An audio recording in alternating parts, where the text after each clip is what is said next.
Many people will say that every child is born innocent and are molded. That may be the case for some. It's hard to say every child is not born with some sort of disorder, where it's just minute and simple.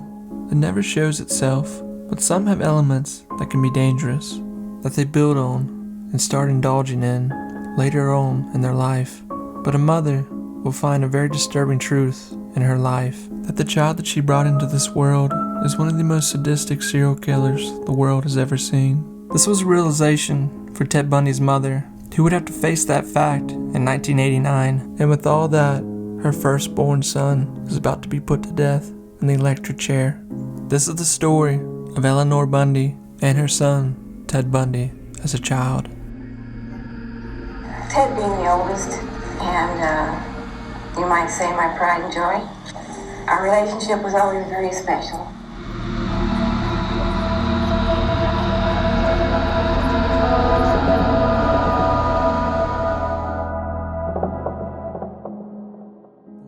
If there's two people in this world that are confused and trying to understand why the way they are, it's no doubt Bundy himself and his mother, Eleanor.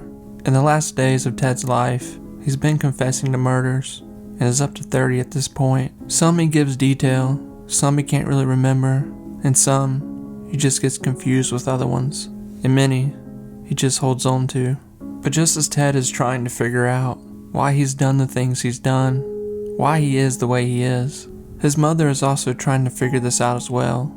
Eleanor's trying to explain her son to the world and make some sense of what her child has become. It's really never talked about how much Eleanor knows about the crimes in detail, but she is convinced now that Ted is guilty in the end. Ted and his mother, they give the appearance in many interviews that Ted grew up in a Christian home, well loved and taken care of. But when you dig into the dirt of Ted's upbringing, we find many roots and bones twisted and tangled together to where many things can be explained. Ted's life would start off in a weird way, to say the least. Ted was born in 1946, going by the name Theodore Robert Cowell. A lot of the time what we see with serial killers when they are children, the smallest obsession can turn into something toxic in their adulthood. Whether it starts off simple, as scaring people, obsessing over fire, maybe a step further, harming animals, and showing signs of radical behavior, of being loud and needing to be the center of attention, or the complete opposite, a very heavy introvert. Ted Bundy as a child falls into many of these categories, but his story is unique to most serial killers. Many doctors now say that narcissism is something that you're born with, disorder, something that most serial killers have, and what can attach itself to that are elements a person would have forming inside them that has no empathy and could just be the start of something terrible. Ted was born in an unwedded mother's home in Burlington, Vermont. The simple story that most know is that Ted and his mother went to go live with his grandparents. Although Ted thought his mother was actually his sister and his grandparents were actually his mother and father. Ted and his mother would only be there a short time, but in that time, Ted would be raised by his grandfather, seeing him as the only male figure around. His grandfather, who was said to be a very violent man, have a very, very dangerous temper, who was said to scare by punishment. Many think that Ted's father could actually be his biological grandfather, but this would later on be disproven. The story would come out where Ted said he would do his own research, looking for his own father, his biological father. Ted said when he found out he was just illegitimate, he used it as a joke in small conversations. But Eleanor, Ted's mother, would not give much detail to this to the public. We do know this, that Eleanor tried to give Ted up for adoption, but her father, Ted's grandfather, would show up and take both of them to his home. When Ted talks about his childhood, he makes it sound happy, almost as though he was Leave It to Beaver. How he played with the kids, roaming through the woods, frog hunting, and even calling himself the king of frog hunting. Eleanor would eventually move her and Ted to Tacoma, Washington, where Eleanor had friends. She would go on to marry Johnny Bundy, legally adopting Ted and raising Ted as his own. Eleanor and Johnny would start a family, Ted now having many new siblings. Ted did say this was hard for him. The life and love he had just with his mother was now having to be shared with many others. When flashing light on the dark parts of Ted's mind with his youth, there's one woman that really did a remarkable job with Ted and who is renowned for her work in psychology with over 20 serial killers. Dr. Dorothy Lewis spent many years working with Ted before his death. Ted told Lewis personal things about his childhood that he didn't share with anybody else. Maybe it had to do with the fact that she was not interested in murders, but just Ted himself. Maybe it was as simple as Dorothy being a female. Ted felt more comfortable. One of the first and big elements Lewis notes with Ted is she believes that Ted has multiple personalities. Lois says many years after Ted was already executed and gone, she would start receiving letters in the mail, packets, from Ted's ex-wife, Carol Boone. They were love letters to Boone that Ted had wrote to her, and just some ranting and raving. Dorothy noticed something with these letters. She noticed sometimes Ted would sign his own name, simply saying Ted when he was done with the letter. And then sometimes, letters that are more ranting and raving would be signed by Ted's grandfather's name, Sam, making her think that the man writing the love letters to Carol was Ted, and the one writing the more aggressive letters was Sam, the side of Ted that killed. She noticed something else with Ted over the years, that Ted could change his facial expressions to almost where he could look like a completely different person when he was mad or playing the part of the innocent man. The one side of his face showing empathy, confusion, why all this has happened, and then the other, mad, angry, lack of empathy, sadistic. Lewis herself said, "I don't think I ever met the Ted that killed." Right before Ted's execution, he asked Dorothy if she would come and see him before he was executed. When she arrived to talk to Ted, they would talk for 4.5 hours straight. The man she had talked to for years now, right in front of her for the last time. But this time was different. Ted was not hiding what he was and opens up to Lewis. She soon found out, though, that Ted wanted her there to say he was unfit to be executed. But Dorothy simply looked at Ted and said there's no way she could say that. Ted said he understood. As they start talking, they dive into Ted's childhood, and Dorothy asked Ted if he ever looked at his sisters in any way with perversion. Ted looks up at Dorothy and says, "I swore I would never tell anyone about this." Dorothy asks Ted if he wants her to turn off the recorder. He says yes. Ted will then start to tell Dorothy of him assaulting his sister when he was at a very young age. With this, we now have evidence of Ted as a young boy already hurting women and knowing that this truly is instilled in him at a very young age. Dorothy said that when she talked to Eleanor, she said something very interesting, something that was not known to the general public. She said that the man that was Ted's real father took her to have an abortion very early on. Eleanor said that she took pills, but the baby inside her, Ted, would survive. It's unclear if Ted ever knew this. With so many secrets in their family already, it's hard to see Eleanor telling Ted about this. As the interview comes to an end, Dorothy said it would end this way. When Ted and I were done with the interview, he got up, bent down, and kissed me on the cheek. And so I kissed him on the cheek, and he walked out.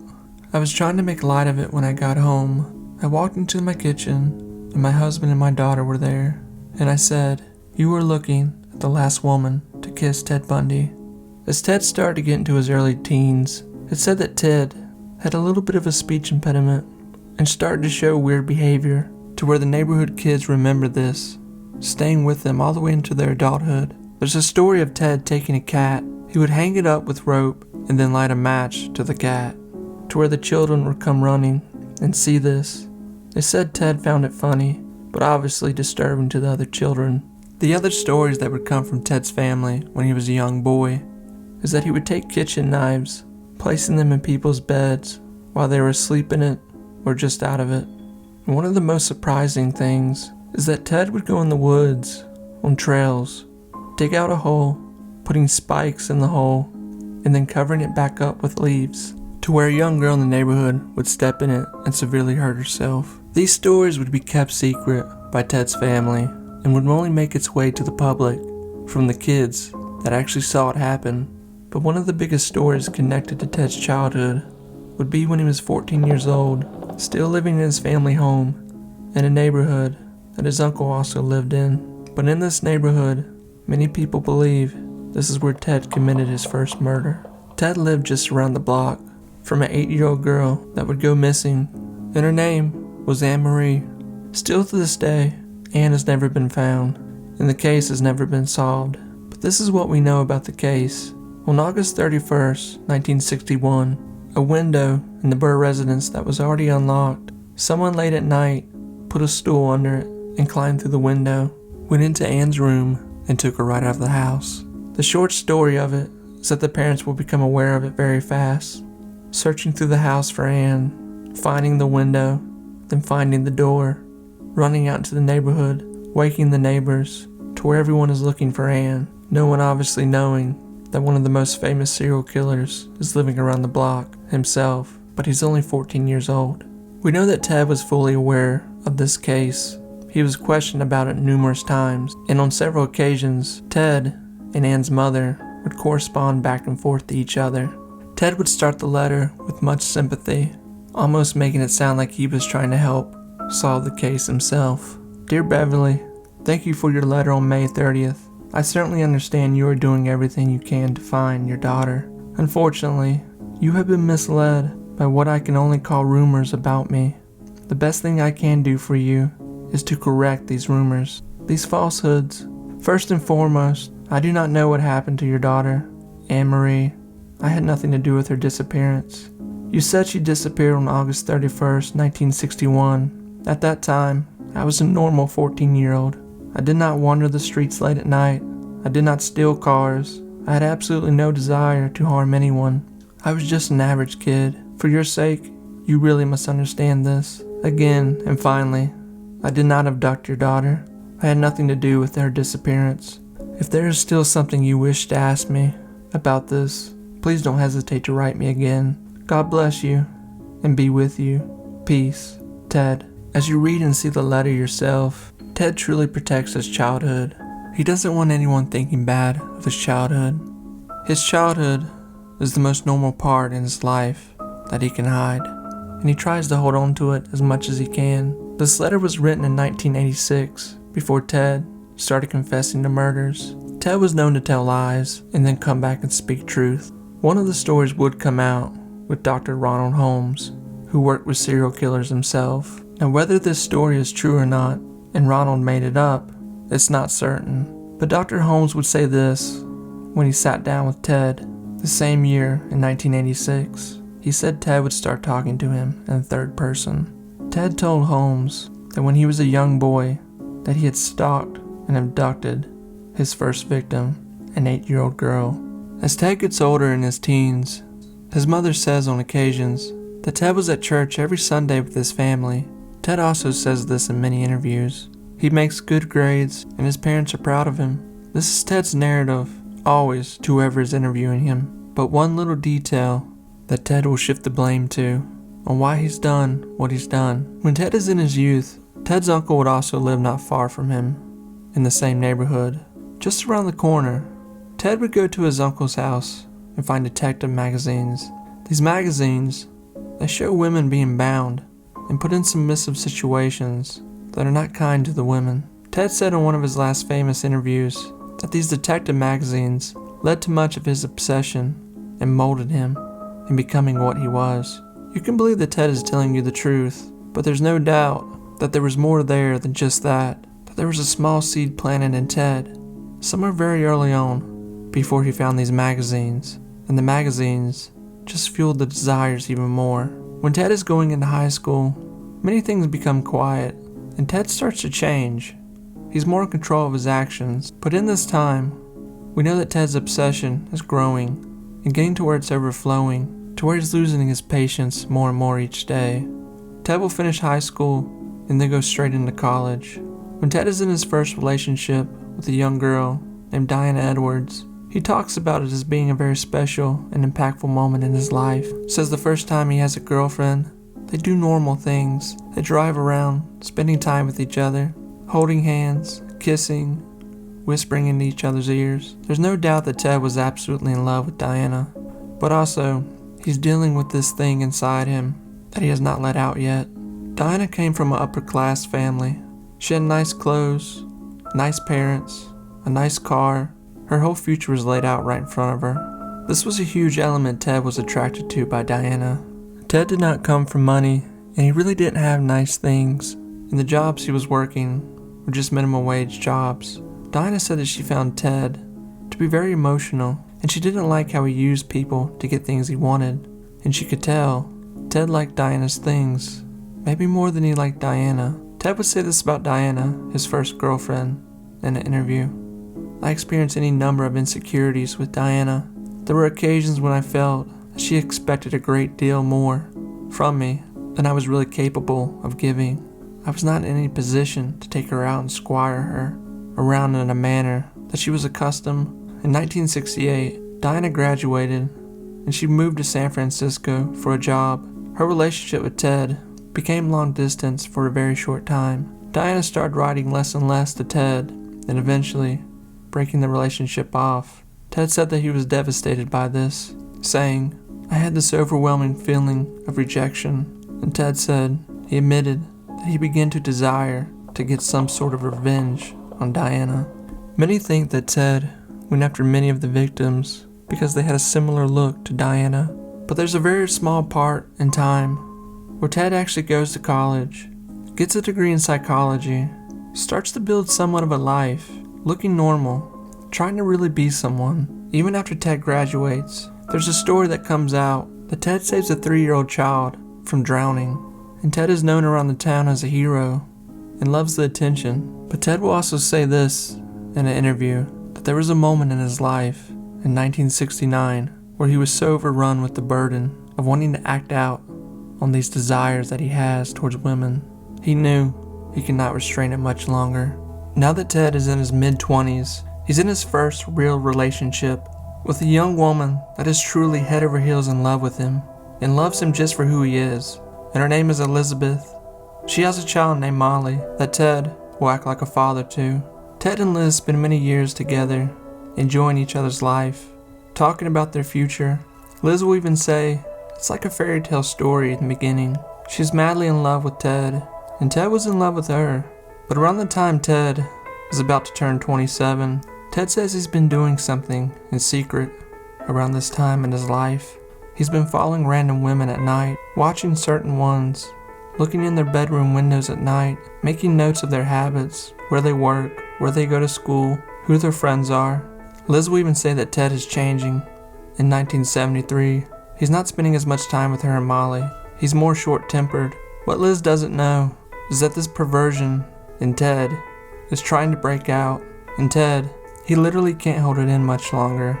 Ted will say it's like this force that he cannot control, trying to break out. With the start of 1974, Ted will make his first attack on January 4th, 1974, on Karen Sparks, who will go to sleep in her bed at night and wake up sometime later in the hospital, barely alive. Once Ted starts attacking, he's stalking and murdering a person on a 15-day period. When we fast forward to Ted going to trial, the first person to say that Ted is not guilty and that this is in no way, shape, or form Ted's behavior is Ted's mother, Eleanor. Especially in the beginning, when the world is finding out who Ted Bundy is, Eleanor will go on local TV stations saying that Ted is innocent and that this is just all a mix-up. He was not raised to hurt anybody. Even on Ted's first case, when he's accused of murdering the sorority sisters in Florida, Eleanor would take the stand and talk about Ted's behavior, who he was as a child and into a young adult, and that she never saw signs of any kind of behavior that would lead her to suspect that Ted could possibly harm anyone. There's a moment when the courtroom is listening to what happens to a person when they sit down in an electric chair, describing the moment by moments that will take place. You see Eleanor having a hard time listening to what's being said, what a person will have to go through in the electric chair. She's obviously upset, thinking her son could have to go through this. But when the camera pans to Ted It's obvious that Ted still believes that he'll walk out, that he's not going to be found guilty, that he'll trick the court system once again into believing he's just the wrong guy in the wrong place at the wrong time. But as Ted goes through both trials and is sentenced to death in both of them, he will plead his innocence for the next 10 years while in prison, and Eleanor will do the same for Ted, still doing interviews and pleading and even trying to get Ted out of jail. It wasn't until the last few days of Ted's life that he finally started confessing when he ran out of stints and the mayor of Florida said Ted would go to the electric chair on January 24th, 1989. Ted starts confessing to murders, hoping he can buy himself more time, but it's too late. When Ted is finally put to death, Eleanor has had a very intense week herself. Her son's been accused of killing at least 40 women, and before he was sent to death, he confirmed at least 30. She now has to take responsibility with her own emotions and see that her first child made her into a victim herself. The where she stood up for him, where he lied to her all this time, he's completely sabotaged the family name.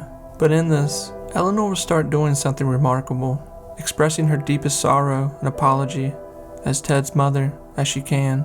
She contacts some of the mothers of Ted's victims, trying just to say she's simply sorry, and what Ted couldn't do in life, Eleanor finds herself doing, truly apologizing, and simply saying she doesn't know what happened or what led Ted to be what he was. She's truly confused. It's safe to say that there's still many secrets in the Bundy family that have never really come out, and it's obvious that Eleanor, she did not raise her son to be a monster, but somewhere very early on, whether it was the grandfather or something that happened in Ted's brain before he was born, something that started to show itself very early on to where it made Ted empathetic to emotion of humans begging for their life. So when we talk about a child that shows signs of lack of empathy towards animals, towards people, it may not mean they're the next Ted Bundy, but it definitely means there's traits and signs to look out for.